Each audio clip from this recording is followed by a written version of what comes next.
Good morning, good morning, good morning, everyone. Friends, family, YouTube world. 'Tis I, the Lord Chutter. Just kind of wanted to go over my progress. I went 13 hours straight yesterday, like a madman. My goal was to get to level 50 and at least get to World Tier 3. If not, get myself positioned, which I feel like I am. I'm not going to really do much with the gear. If I get upgrades here and there on a weapon, obviously get that, but pretty much I'm just going to get maybe a couple more levels, do my capstone, see how that feels at like 45, get to World Tier 3 and probably just run some stronghold stuff. But basically we're going to go over as far as like, this is just going to be like half of progress report, half build guide. I want people to see where this could be at as far as like a reachable goal here for the casual player. Nothing on any of these legendary aspects or anything you can't just everything's codex, defense codex. I found this one and it just so happened to be a better armor roll, so hey, I do basic skills, 20% damage reduction. I got lucky on that drop. Not necessary. I had a gold in here up until late last night. The last thing I did before I went to bed is I kind of just squared away some of this gear, threw some codex of powers on, like for instance the unstoppable helm. I put the sacrifice increase on my gauntlets just because these are pretty decently rolled, and I'm not going to change them for a while. I've had these for about maybe 10-15 levels. No, you can see level 23. So yeah, about 20 levels I've been wearing these. Whatever you can get. This is +2 corpse explosion, so that's what we're doing, by the way. This is the autobomber corpse necro, and it is all revolved around the new malignant heart. Walking near corpses automatically activates equipped corpse skills. I'm sure people are starting to become familiar how this works. I actually just watched the clip this morning of DM dying in hardcore trying to explain it to people. I just woke up and I laughed so hard I just had like a coughing fit because, I was still waking up and I wasn't expecting him to die on hardcore like that at the end of the video. Hilarious. Go check it out. But yeah, it's all revolving around this vicious heart. Walking near corpse automatically activates an equipped corpse skill every second, dealing 29% reduced damage. So these are not super rare. I got mine. This is what this was what set me speeding through the campaign. I wore this up until level 30. This is a level 5 required ring. And it just simply, it doesn't matter. Like, stats don't matter as far as I was concerned on the leveling portion until I could find something to put another vicious heart into. So if I have never found another vicious heart, I'd probably be wearing this all the way up until I found another one. It doesn't matter that it was 76 armor or whatever, it's just the way that it makes the skill work is so much more worth it than any other stat requirement. So I would gladly wear this ring up until endgame if I had to. I got pretty lucky.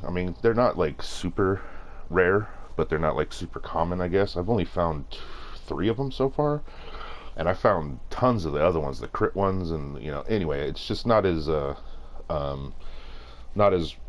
rare as I thought, not as common as I thought. The other one though, the brutal heart, when at least 4 enemies are near you, you gain an aura that automatically curses decrepify for 11 seconds. That one's a bit more rare. This is the second one I have ever found, and so I just threw it on this amulet. I'm going to be wearing this one for a while. It's got the plus ranked of all corpse and macabre skills, and it's got 10% movement speed, damage reduction while fortified. I'm not going to be changing this for a while. So, when it comes to the hearts, if it's something that's like super build defining, like the vicious heart here, then you're stuck with it. But you're basically, I didn't know that when you first started. Once you put the heart in there, it's like a forever item. So that's kind of what it is. I've been saving a lot of jewelry and the hearts, at least 2 of each type, and then just scrapping the rest just in case I could swap some things around. But basically, this is a early leveling. All this gear could be rare. I just slapped a couple of quality pieces on, like the unstoppable. You get the movement speed and move freely through enemies, and then of course the proc unstoppable with the crowd control in case when my blood mist is down and I get CC'd. So that's just kind of like a little bit of extra on the top. I just so happened to find this chest. It's best slot that I had. If I had a stronger rare with higher armor roll, I'd probably just be wearing that. Ultimately, like, this is just a easy reachable goal for anybody who's playing, casual person to really attain. There's no super gear on here. It's all just basically set up for you. Just all rares will work at this point. Once we get into sacred gear slots and we start getting a little bit higher level, then we'll start fine-tuning some of these aspects and really starting to mess with our stuff. But until then, I tend not to mess with too much of the rare items and getting the aspects on there until I reach, at least World Tier 3. That's when I'll start playing with the gear. That's when I'll start getting ready to go to World Tier 4. So let's go over the build. We're sacrificing both skeletal warriors and skeletal mages. You only do this once you get your golems. So before you have the golems, you're going to have your skeletal warriors, the reapers, the one that form corpses when they hit, and then you're going to have you're going to have the shadow mage. This is the one I like to use, the shadow mage that does the stun, because we're revolved around stunning and crowd control and things like that. So early on, before you get your golems, you're going to run with your minions like you normally would, but the skill tree does not change. We put 3 points into reap. There is a decent legendary for decompose that enables it to spread to other enemies. I just prefer reap because its corpse form is instant. It's every 4 seconds, but it's on the first hit.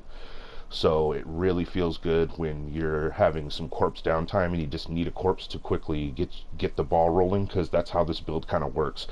Once you get some corpses going, it's like it happens in succession, and it starts to really ramp up like a snowball effect. So we don't take any core skills, so we have to use 3 points here regardless. So I went with reap, and then you put your 3 points here into hewed flesh. That'll give you access to your macabre and corpse skills. Then I go max out corpse explosion. You can hold off on switching it over to blight corpse explosion. You don't really need to go blight until you get your shadow blight, which is pretty late. I want to say it's around like 25, 26, something like that. That's when I would switch over to blight. But I went early just because I wanted to see what the dot damage looked like early scaling, and with the heart, it works out pretty well. So you max that out, and then you put 3 points into your blood mist. Sorry, my controller is got some drift on the stick. I apologize. It's the only controller I have with the audio. Bunch of technical problems over here. I'm just a poor console scrub. So 3 points into your blood mist to get your ghastly blood mist. That's just bottom line. And then I wouldn't bother with these yet because we're trying to rush to corpse tendrils. As soon as we can get corpse tendrils, then the build really starts to feel good. I haven't messed with any of these points on the early leveling. Just the blood mist and the corpse explosion. I believe that's enough to get you to the corpse tendrils, and you're only going to put 3 in. I haven't put any in. This is just item contribution, so this is like the bare minimum. It has a low cooldown, and later on we're going to get some really good CDR once we get the curse popping off, because we're going to use Abhor and Decrepify. This is really strong.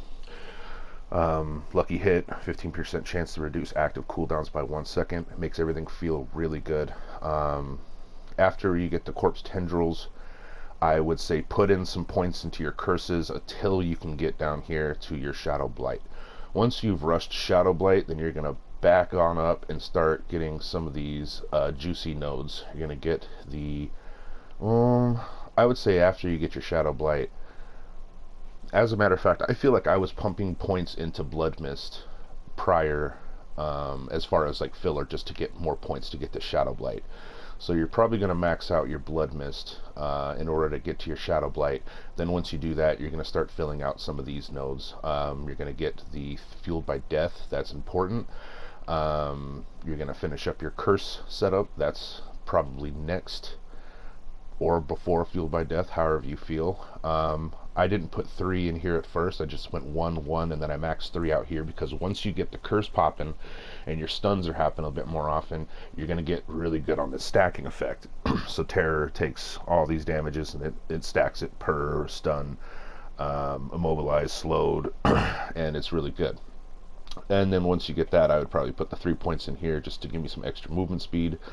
At that right around this point, probably before you start putting points into this, you're probably going to be able to get the golem unlocked. In that case, you're going to do the sacrifice, and you're going to go to the bone golem, the one that sheds corpses when it takes hits. 20% of its life, I believe, it sheds a corpse, which happens fairly often. And we're obviously, from the first few points that we put in here, we're lucky hit. So this is, Hued Flesh is pretty important. Everything's gonna, the Blood Mist will tick this, your Reap will tick this, the Golem will tick that, so it's pretty solid. Once you do get the Golem though, you do put those sacrifices in, you get your Golem set up, and then you start doing these filler nodes here, getting this done.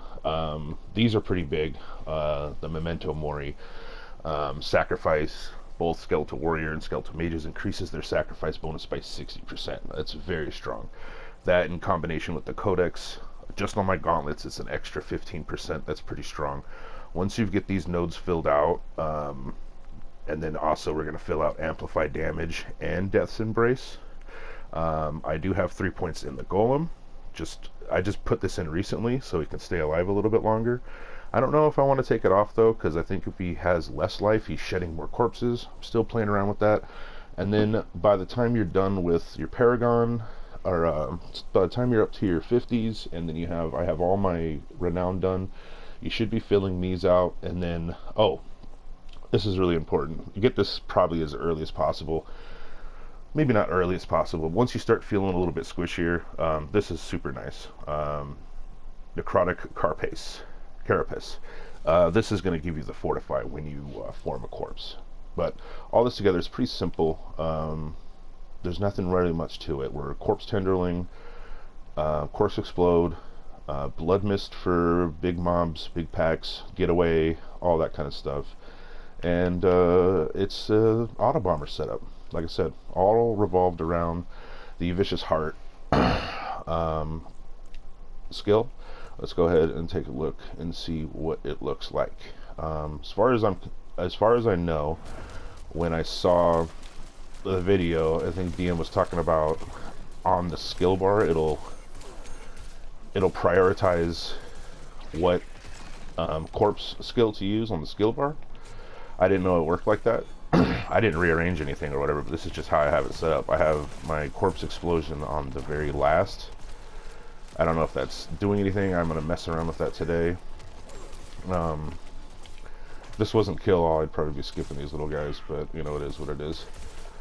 So every 4 seconds I form a corpse with the Reap, so I just walk up to little packs, hit Reap.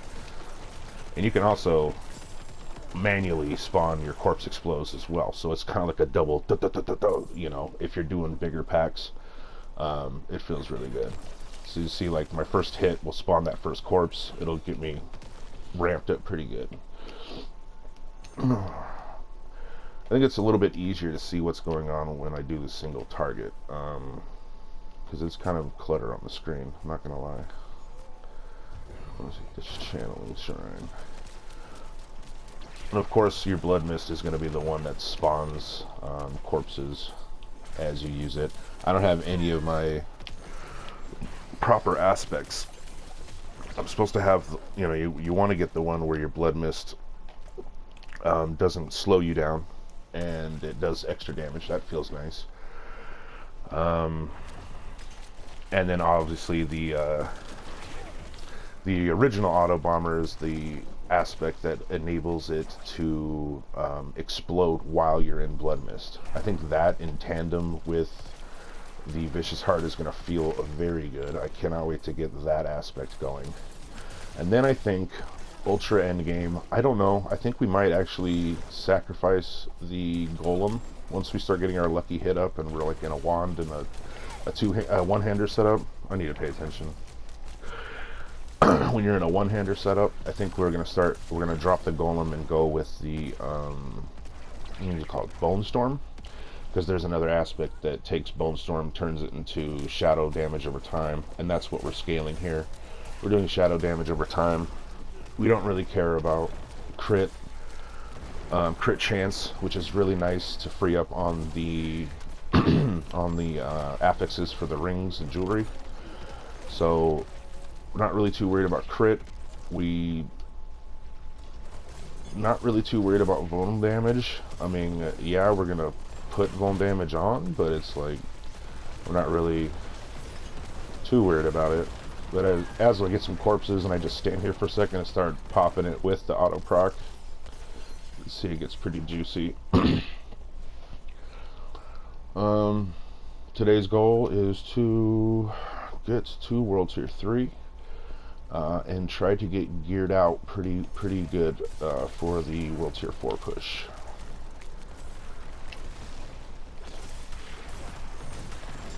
As you can see, it auto procs the corpse tendrils, but I also manually cast one there, so there was like two that pulled back to back, and that's really nice. I'll be doing another update when I get a little bit more geared.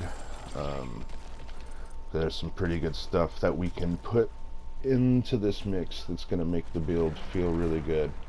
It's going to be pretty tanky. Once I get some better uptime with Blood Mist, it's going to feel really nice. I feel like I'm not really paying attention. And honestly, the downsides, let's talk some downsides. It has like delayed damage. So there's like, for instance, whenever you come across a oh, damn it, I can't think. I just woke up. The goblins. Okay, when you come across the goblin, okay, you don't have like instant damage, so you kind of have to get lucky and get them in a stun, and then have a corpse tendrils hit him real quick, and then at least another couple corpses that you can pop underneath him to get the tick damage going, and then hopefully the stun lasts long enough. And usually it doesn't work out. It's really hard to take down a little oh man, I can't, like I said, I cannot think of their names. The little goblin, I can't, it's so hard to take down these little goblins solo. I'll just say that. It's not like impossible, but it's not, you could just tell that the damage isn't really meant for super speedy little goblins. It's more meant for boss fighting, and you'll see, like, when we get to the boss fight, this damage does ramp up pretty nicely. Sometimes I like to manually curse, hit the piles, tendrils pops off. Okay, let's do this. That goes down. Oh, almost dead. Where's your heart? Was that not a blighted guy? Whatever. Okay. Yeah, as you see, I walked past them. The corpses, they're here on the ground, and then they pop, they blow up. So then look at all the laps, the overlaps, doing shadow damage over time. So that's what we scale. Set shadow damage over time, shadow damage over time. That's our bread and butter right there. So I'm gonna go to the tree, go claim my rewards. Don't really have a lot of content on this channel that isn't like absolutely boring and shitty to watch, but you know, skim around and check out some of the stuff I do. If you like anything like that, questions, engage with me, hit them up in the comments. I'm usually pretty good at replying, but either I'm gonna get some more coffee, try to wake up, and then I'm gonna do the big push. But ultimately, thoughts on the, before I send off, ultimately the thoughts on the season is I feel really bad for barbarian builds. That's my boy's build. He was going to play Barbarian, but decided not to, because all the doom and gloom, and honestly turned out to be a good decision, because I've been hearing it's pretty painful for everybody else that isn't rogue, necro, or druid. So 'tis the season to not be sorcerer or barbarian, it seems like, and that really sucks. However, I'm having a blast personally, and it kind of makes me feel bad that not all classes have this interaction with these mechanics, like this heart right here. I mean, it's pretty cool. I've had this since level 5, so you can imagine, to my surprise, I was very pleased with the necro class. I was like, well, there's going to be a lot of different things you could do with this. I might just change up my build entirely, but ultimately my thoughts are the mechanic itself is really cool. I play a lot of Path of Exile. I would love to see this go core in some version of the game, you know what I mean? For this to be like a part of your complete your build, I think that would be fantastic. Maybe take this kind of power and give it to us a little later. I shouldn't, maybe not have it at level 5, just from a power creep point of view. I mean, yeah, there's a lot of other aspects I need to get in order to make this build really pop off, but I feel like this is just kind of like a pre-version of what we do build anyways towards the end, and I kind of got it really early, so it's really fun to play with things like this in the beginning of a league or a season or whatever you want to call it. And I'm glad I have it, for sure, but I would love to see this thing go core, and I'd love to see the other classes get some love. With that being said, if you've made it this far, show some love. Hit me up in the comments, let's talk it out. I want to know if everyone else is having a good time, or if people are uninstalling because they picked Barb, or what's going on. But hopefully everybody's having a decent time, and I'll probably give another update video once I go for the World's Tier 4 push. Hopefully that'll be by the end of today. But other than that, everybody, peace.